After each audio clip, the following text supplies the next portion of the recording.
l'homme est fort et la femme est faible. Et je vais te le prouver dans cette vidéo. Non, je déconne.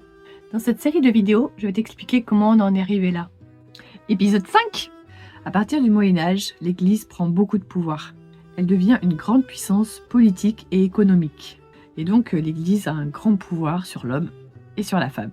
Et la femme peut présenter un danger, donc il faut bien la surveiller. Bah oui, elles peuvent transmettre des savoirs ancestraux, donc non religieux, comme la connaissance des plantes par exemple. Et aussi elles ont une influence sur les hommes, donc sur le pouvoir. Donc vers le XIIe siècle, on instaure la confession obligatoire une fois par an. Un super outil de surveillance. Et donc si la femme confesse un adultère, un avortement, une croyance contraire à l'Église, ça peut être mortel pour elle. Et aussi cette confession est censée avoir un effet dissuasif.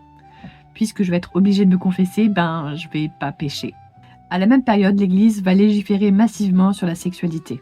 Pas de relations sexuelles pendant le carême, l'Avent, les fêtes religieuses et le dimanche.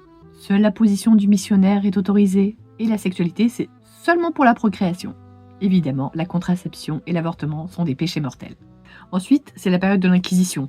Donc c'est un tribunal qui va traquer les hérétiques. À la base, l'objectif, c'est de traquer tous les courants religieux alternatifs. Mais ça va s'étendre à tous les comportements jugés non conformes à l'Église. Par exemple, pratiquer la médecine avec les plantes, prédire l'avenir, refuser les sacrements. En 1486 sort le Malleus Maleficarum.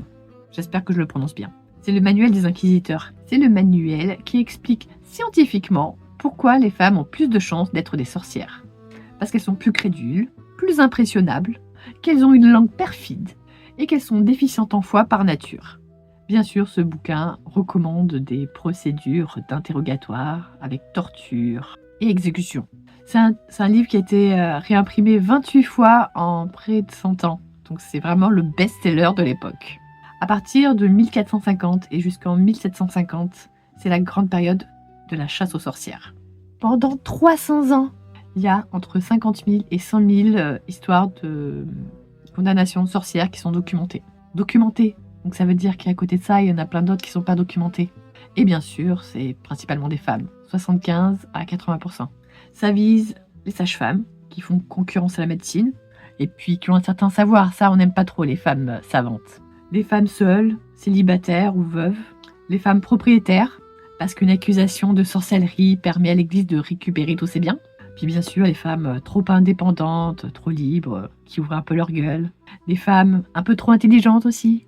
À noter aussi que pendant des siècles, l'éducation est dans les mains de l'Église et l'Église, elle éduque que les hommes.